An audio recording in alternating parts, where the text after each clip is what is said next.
Welcome, everyone, to the Bridgestone Canadian Superbike Championship podcast. It is the round one review, the recap, the breakdown, whatever you want to call this thing. It was a tremendous week number one, round one for everyone involved with the CSBK. I want to give a huge shout out to everybody that was involved in making that crazy, crazy series of events, the racing on track, everything happening off of it, because that was an event in the truest sense. It felt big. It was fun. Shannonville Motorsport Park did a fantastic job of hosting us as always. And of course, the weekend was presented by the Fallen Rider Support Team, sponsored by Pace Law.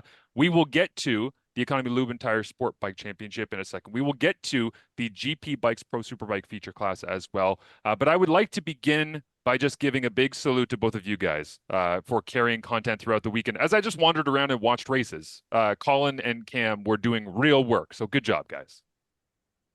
Thank you. We should also shout out Rob O'Brien and Kira McWilliams for Yes. the social media and the photography as well. Yeah, I said at one point, Colin, that I was going to take an Instagram live of Kira doing an Instagram live as we were wandering around the grid past each other and just trying to make sure as many people as possible knew that we were out there and that there was a lot of fun, exciting things happening. But how was your round one 2024 experience, Colin? Uh, I liked it because it was some of the things we expected and some of the things we predicted and a few unknowns. And of course, what makes racing interesting and fun are the unexpected elements. And we had some of those. Unfortunately, sometimes those unexpected elements are painful and expensive for the people involved, but there were some interesting stories developing and they will continue to develop. I think at this point, given that Grand Bend is on everybody's mind, if you survive to the point that you could be looking fully forward and not trying to dig out from last weekend's issues, now it comes into play. Who are the guys who are going to be at Grand Bend? Who are the local fast guys like Pletch? And who are the guys who are national regulars now, but come from that sore scenario, who we can expect to maybe do a little bit better. And Trevor Dion made a point when he got his Fast Hard Charger award of touting that situation in a fairly bold manner, which I enjoyed. And of course, for me, I can't help but wonder how David McKay's doing because he seems to be getting along well with that Honda. So I think some people are going to do a little bit better, and a couple of them might not even have been at Shannonville. Yeah, the Pletch, McKay, Dion triumvirate, if you would, in terms of people that should be very, very good in Grand Bend coming up in a little bit. That'll be an interesting one. I agree with you. I loved that Trevor Dion basically stood up there on the side of the podium, not on it, finishing in fourth place in the second race of the weekend on the Sunday race, and said, "Yeah, I feel really good. For those of you that thought that I couldn't ride a super bike, I can, and I'm looking forward to being up there in a couple of weeks. Thanks, everybody. Peace." And just like walked off, and I was like, whoa, I don't, since I've been around this CSBK stuff, I haven't seen a whole lot of that. So that was very, very entertaining. We will get, All it was yes. missing is the mic drop. Yeah, I mean, if Frank would have just given him the microphone, it felt like he maybe would have dropped it, certainly. But yeah, I think let's go and look a little bit at Sport Bike first. We've talked through the majority of everything that happened on Saturday because we had a great podcast from the top of the trailer overlooking the paddock. Ben Young came and hung out with us. But on Sunday, Cam, it was a much different story for Ben Young as Sebastian Tremblay takes home the victory. And in classic Shannonville fashion, things go to the back of the track. And even with fantastic track announcers, you end up going, what happened? Because we were watching this really great, intense race that was going to come right down to the finish, it seemed like. And then all of a sudden, it was Tremblay out in front by himself. Yeah, it's a bit of a weird situation where if you look at the results and you see Ben Young DNF, you think, okay, maybe that's why the race ended up the way it did. You could argue that it maybe wouldn't have changed anything. Sebastian led start to finish. His pace was really good at the end. Ben was on track to catch him on that last lap, but it's one thing to catch a guy like Sebastian. It's another thing to pass him. And that's not saying Ben wouldn't have won and kept the perfect season alive. But yeah, there was a rad hose failure, which apparently may have stemmed from another issue, which caused Ben to crash out of second place, kind of spoiled us of the last lap showdown that we thought we were going to get. But it was a very, very good, comfortable, much needed win for Sebastian. Colin, what are your thoughts on Sport Bike Race 2? Because it was again the loaded field as I'm wandering through on the grid and just going like Vieira's going to try and attack this thing like he has into turn one, and we've got Tremblay and Young doing this up front. But as we said on Saturday evening, it essentially was a 4, 5, 6, 7 rider deep class that we were really looking forward to seeing them come together. And I really, really did think that we were going to end up with potentially a final corner short shoot, or maybe the lead into Allen's corner is an opportunity for Ben. And yeah, when he disappeared and then we found out why, thankfully it was a low side for Ben. So really no, major damage or anything like that done, but he was kind of shrugging it and going, I've had a heck of a weekend and I guess something had to go wrong at some point. Well, when you're working with a video crew, you're trying to predict what's going to happen, which is almost impossible live, but you're looking particularly for shots with multiple motorcycles. So we went shopping further back in the pack. There were a couple of pretty interesting races, particularly involving some of our rookie pros. And we've certainly discussed a lot that it's great to see these guys. There's so many of them that we can compare them and analyze them. And a couple of them moved well to the front. But Young got to Tremblay. I don't know there was a pass. The logic would suggest no, because they're such similar riders. And, I think about Elliot Vieira being jammed onto the back of Tremblay for a half a race at Mossport, waiting for a mistake, his words, and Tremblay's words, I didn't make one. And, Ben and Sebastian are very similar riders. However, we have seen lately that there's just a little bit of wild man somewhere inside Ben, that every once in a while he puts that pass out there that maybe you weren't expecting. And given the amount of hype we've pumped into the battle that we've been waiting for, which still hasn't happened, right? Because he didn't get to him. Then I wonder what Ben would have done if he would have felt the need to make the big move, and that then he would have set himself up for the perfect weekend, which is a remarkable achievement.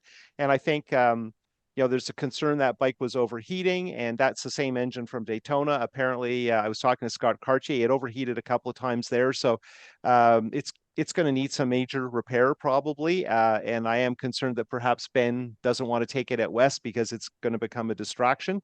So we might have to wait a while to see the Seb versus Ben. But the preview, or the tease of that battle was terrific, right? It was really interesting. And to be fair to Vieira, he's not far back, and he still seems to be struggling with some issues. I understand some of it's clutch related, but he, as expected from a distance, before we knew for sure Ben was coming, the points battle is shaping up to be very good between Tremblay on the Suzuki and Vieira on the Ducati, and arguably Grand Bend should suit the Ducati. Last year, it clearly didn't. It wasn't, the Duck wasn't handling that well. So heaven only knows. And then we have to get into the regulars. The good news for Grand Bend is David McKay's a superbike rider now, so they don't have to deal with him.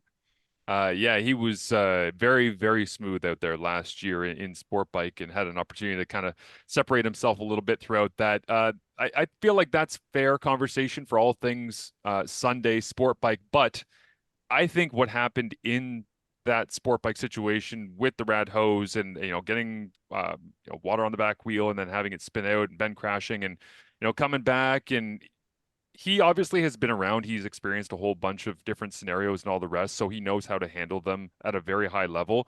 But I did get the sense that there was just a little bit of like, it would have been really nice to have that perfect weekend. And I think he genuinely believed right when he got back into the pits that he could have gone ahead and given a charge to Sebastian on that final lap, which I believe is the perfect preview for a 17-second victory in the final Superbike race of the weekend.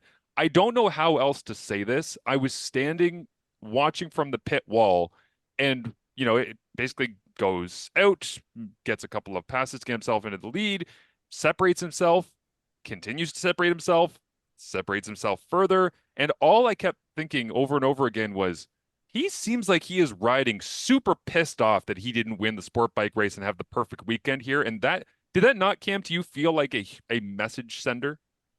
Yeah, imagine being the idiot on the last podcast who said Ben looked a little bit beatable, because he was very unbeatable on Sunday. Yeah, that was third largest margin of victory ever in a superbike race. It was actually the second largest of his own career. He has the record, which was about 20, just under 22 seconds. But of course, that was in a battle with Alex Dumas a couple of years ago that Dumas crashed out of.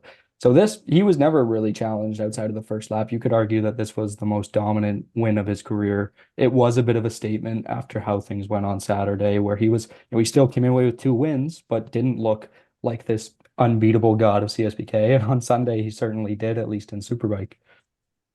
The way that played out with Garant, I think, has to be probably the main takeaway for me, Colin. In that race one, it was hold him off, battle a little bit. We said, yeah, Ben might have been shopping a little bit and trying to pick his spots and all the rest, but there wasn't a whole lot of shopping going on. This was like, Amazon Express mode where it was immediately, I'm just going to get the thing that I want and then I'm going to move on with my life here. Well, you always wonder, do you have that pace? And frequently you go out. I mean, I've talked to Ben about this, that we talk about all the wonderful, different, exciting ways you could win a race, but if you're a top pro, the way you want to win a race is you want to be a couple of seconds ahead after a couple of laps. Your pit board's clear. If it was Formula One, we would say you're clear of DRS, but that margin, that 1.5, 2 seconds, is a very meaningful one to a racer. And then you, as Jordan likes to say, put your head down and see what your pace is. And he not only broke clear decisively, but when he put his head down, it was honestly a little embarrassing for the other guys, particularly given on Saturday they were in the conversation and Garin had such a good race. And this was a big, big pushback from Ben. And it's what champions do. And we talked about different ways you win races that establish your credibility. This is certainly one of the ways. And of course, now we're all hoping very much this is not a trend. Yeah, we'll see whether or not he continues that kind of dominant form. And I think Grand Ben will be an interesting tell on, I would say, as much as anything else, the psychology of the rest of the field after seeing what he did in the Sunday race at Shannonville is, okay, so whoever gets the next shot, be it Garan or Zoke or Dion, because he spoke very confidently after that final race, when you actually go up there and you get the chance to latch on, can you actually?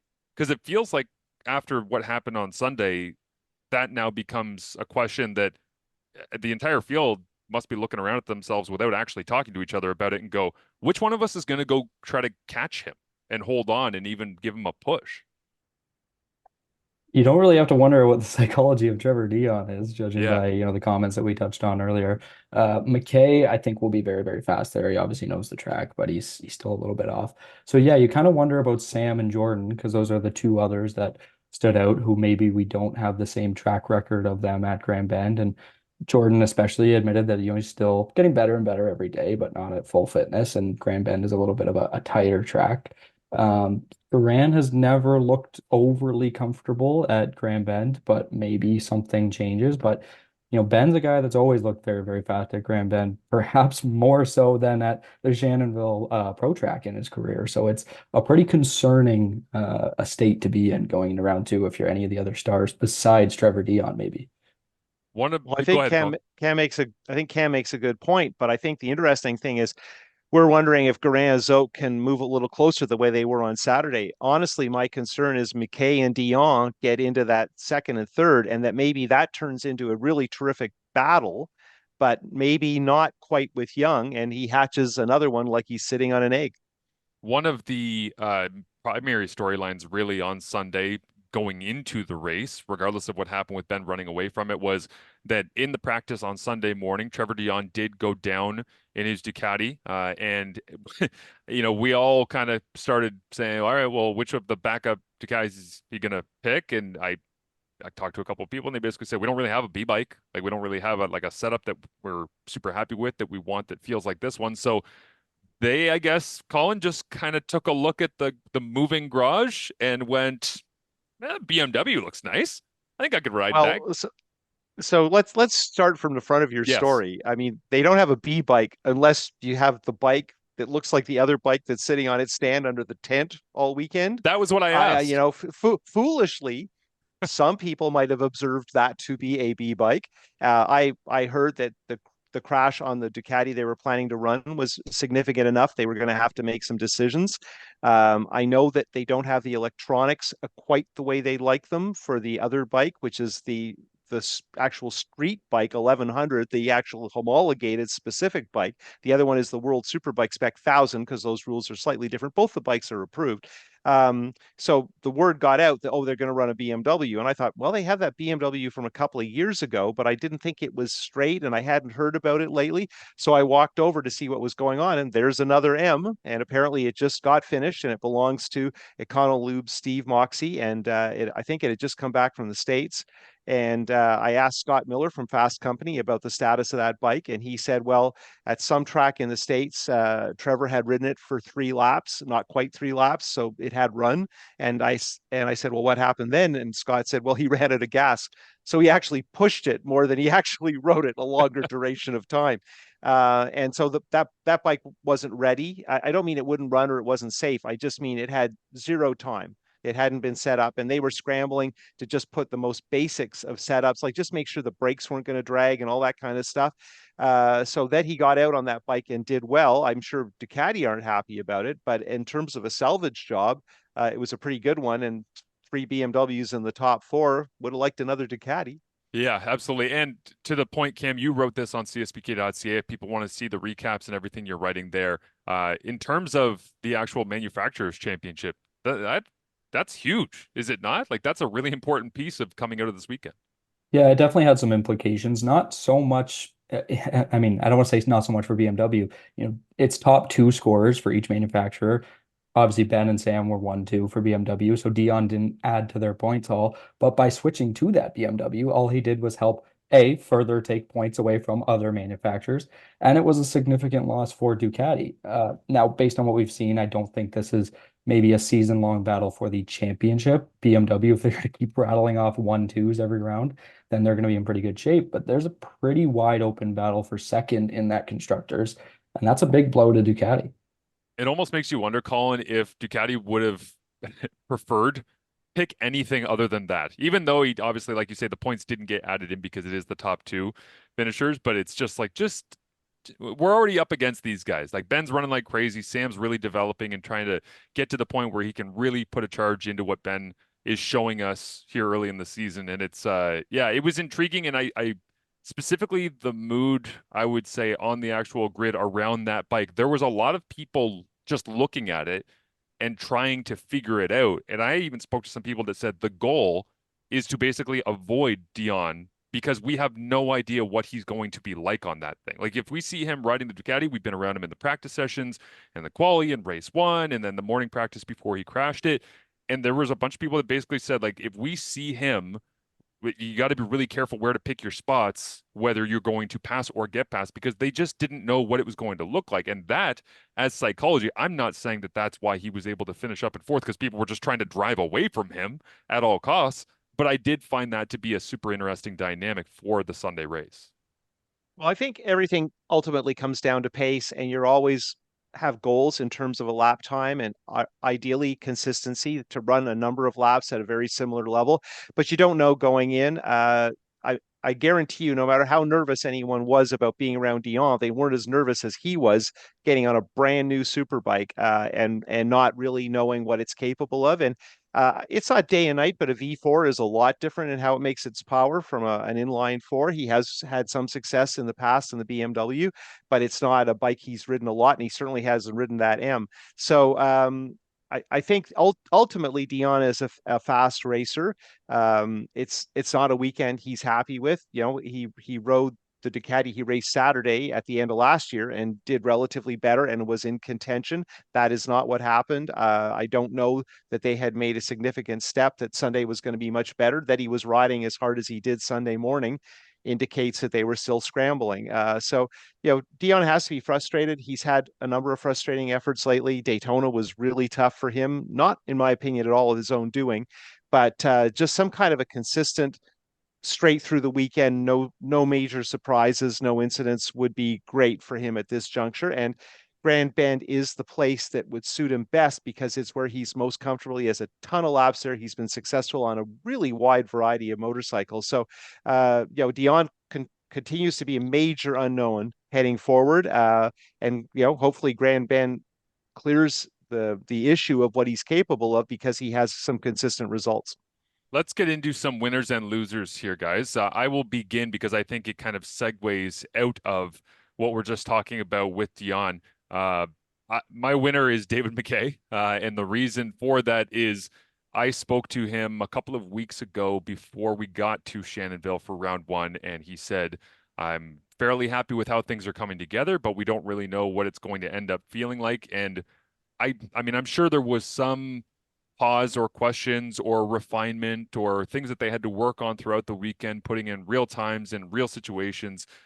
But for the most part, his overall vibe and his team's overall vibe was essentially, yeah, it's been very seamless. We've been able to get on, feel comfortable, go quickly. There's some things we like about this bike. There's some things we like about that bike. We're going to put them together, try to get the best version of the race bike in the race trim and see what we can do. And to have back-to-back fifth place finishes, jumping up from sport bike. I mean, Colin, you and I spoke to him when the program was officially announced and launched back at the Toronto Bike Show, and at that point he was very, yeah, I'm excited, but we have a lot of stuff to do. Well, this is not the culmination, but this is the kickoff of what could be a very successful season for him in Superbike, with the understanding of what is the actual expectation, which again leads me to why I actually think he's a winner from this weekend.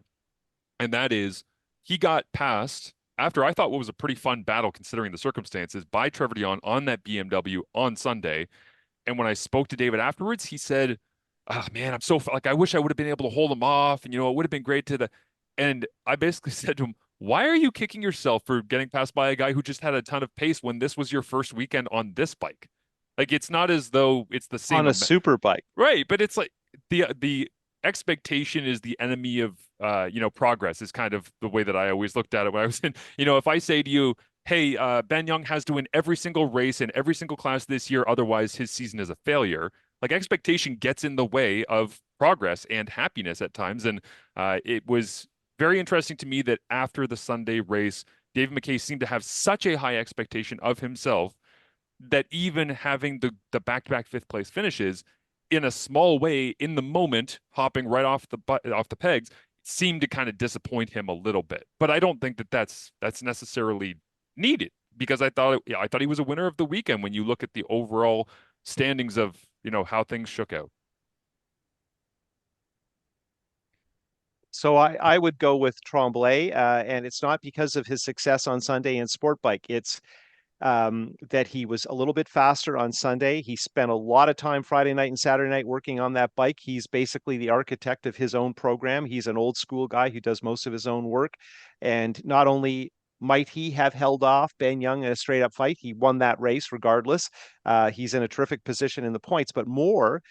You look at Superbike and you look at where he was. He was battling with the Superbike on his Suzuki 750. He can change spec, and in fact, you could argue he's compromised the spec of that GSXR in sport bike to make it better when he ups the horsepower with different ignition programming to take it into superbike.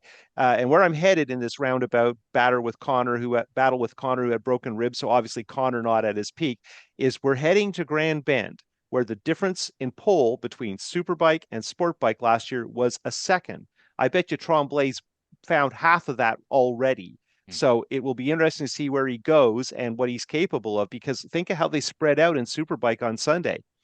That theoretically makes Tremblay, depending on the sore guys, the locals, a podium guy in Superbike. Wow. Cam, what about you? For me, it's Elliot Vieira, and it's maybe a little bit of a surprising one considering he had a couple of third place finishes and maybe a little bit of distant ones in relation to the winners. But Elliot last year, if you look at points per race, the races that he actually was entered in, he was right up there with David McKay, with Matt Simpson, with Sebastian Tremblay. He missed the opening round last year. He missed obviously the makeup race in CTMP from Shubenacadie. So starting out the way he did this year, he looked mostly comfortable. He looked very consistent. He was content with the pace he had, but still thinks he has a little bit more.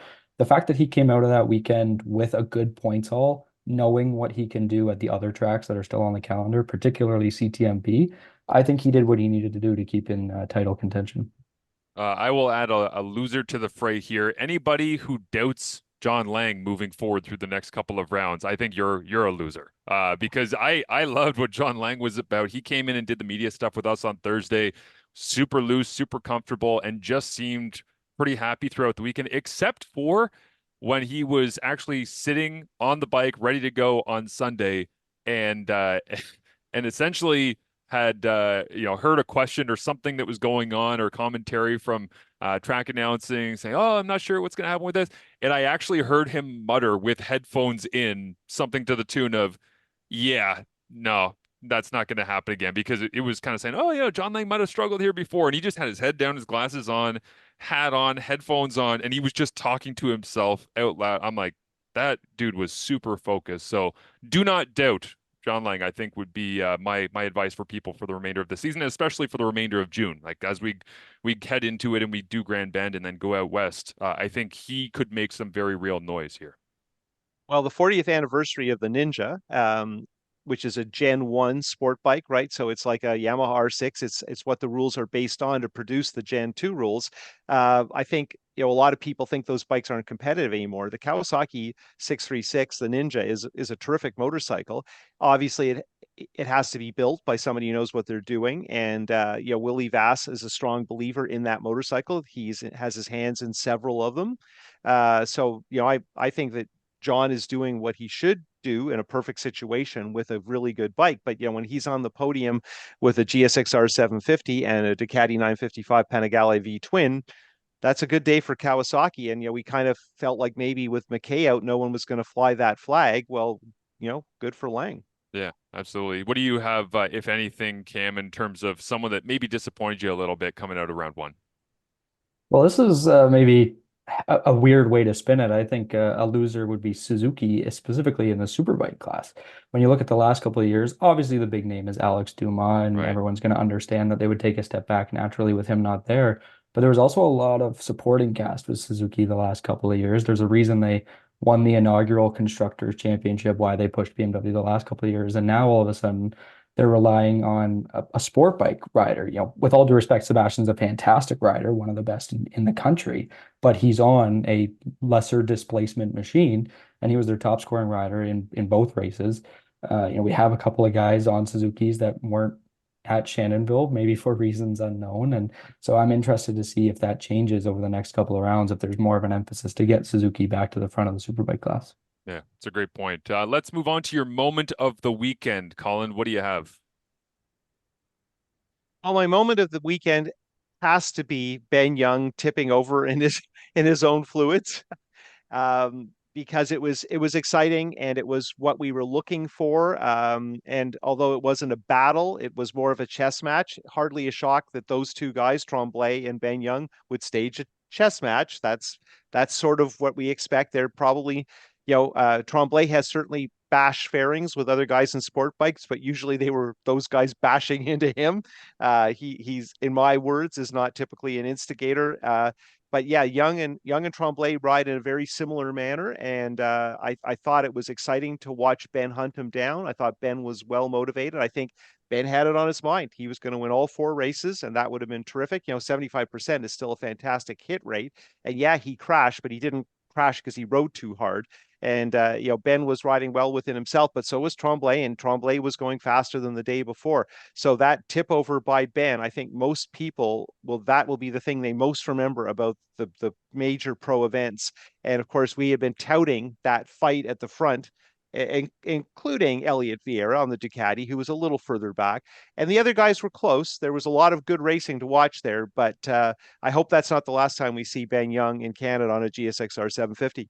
Yeah, I agree with that. My moment might be taking out the Navi to go get Ben Young's GoPro from the back end of the track. Going to pick that up was a little bit of fun. But I would also say you're talking about Sebastian Tremblay a second ago there, Cam. One of my moments of the weekend that's not on track was honestly just going down to see him, I believe on Friday is the rain. We got a ton of rain on Friday night. That was weird. We weren't supposed to get that much rain, but we're wandering through and just kind of going to say hello to some of the riders and guys and different people in around the paddock. And there is Tremblay with a bike stripped all the way down to essentially the subframe. Everything is off. And like the table is beautifully organized but there's 1,000 things out everywhere. And Cam McFadden and myself from the broadcast, we basically said, what's up? And he's like, oh, that's the bike I qualified on. To your point, Colin, about being an old school guy and doing all this stuff himself, he's like, yeah, I qualified on that one. And we're like, it's not even a motorcycle right now. Like, what are you doing? And he's, well, I had some ideas and I'm just going to throw some stuff over on this one and we'll mix and match and do this and that.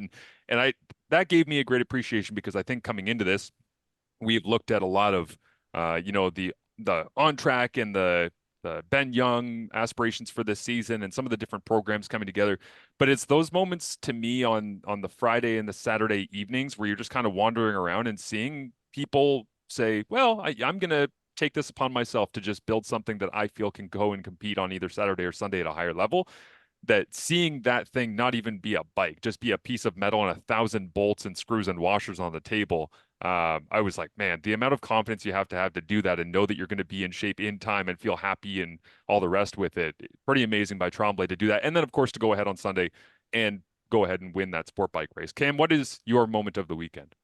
My moment of the weekend was the last lap of the race to sport bike. If you remember, there was a battle for fourth between a 19-year-old Maverick Sear and a 16-year-old Phil de Gama Blanchett, Yeah. which got a little bit spicy in pit lane afterwards. Phil put, I think, a hard, bold, but maybe fair pass on Sear. Obviously, Sear and his team thought differently, but Phil was able to squeeze out fourth in the penultimate corner, and Sear had to settle for fifth. But there's a bit of a rivalry brewing there, and you look at the ages and their potentials and how fast both those guys are, both those kids are already. That's a rivalry that I think is not going to stop, and that's a moment that maybe 3-4 years from now we could look back on and think that that's the start of where these two kind of first came together, but maybe not the last time. I think too, we need to mention, de Gama Blanchett came from a collapsed series 2 years ago, the Talent Cup in the States. And boy, does that look like the place he should be, a place called Talent Cup, right? At 17 years old. And I don't mean he specifically reminds me of how Brett McCormick rode, because Brett McCormick turned pro on a factory Kawasaki, not a bike that his dad's helping with, right? So it's a little bit different in terms of equipment, but at 17, you have some options in front of you, right? Time is a little bit on your side. Obviously, in Europe at 17, you might already be in Moto 3. But nonetheless, if what we want to see is Canadians make the next step, there's a guy who's young enough and fast enough already. I mean, he was racing with some really good people, and Sear has been so strong and has shown really well. And of that group, we keep discussing all the young guys, all the rookie pros. I think Philip might have been the story. He would be the guy I would pick out of that group so far. Others will accomplish too. And somebody like Cooney had a really up and down time, but showed a little pace at times. So the story's not written, but at the end of the year, it's not going to be necessarily what you want. It's going to be that you regularly rode a little bit further ahead than expected. Yeah, that Risen Racing Triumph, I think, is going to make some more noise before this year is all done and through. But that will do it for the round one recap. Thank you for listening, everybody. We do appreciate it. We got fantastic battles, whether it's Rookie of the Year, whether it's manufactured, whether it's actually on track for positions and bikes, and we don't expect to see get pulled out from garages and finish in fourth. And Grand Bend is going to be a lot of fun. It's coming up in about 3 weeks' time. We're looking forward to bringing you all the coverage. Make sure that you stay on csbk.ca for all of your updates as we head towards round number 2 of the Bridgestone Canadian Superbike Championship season. Thanks, guys.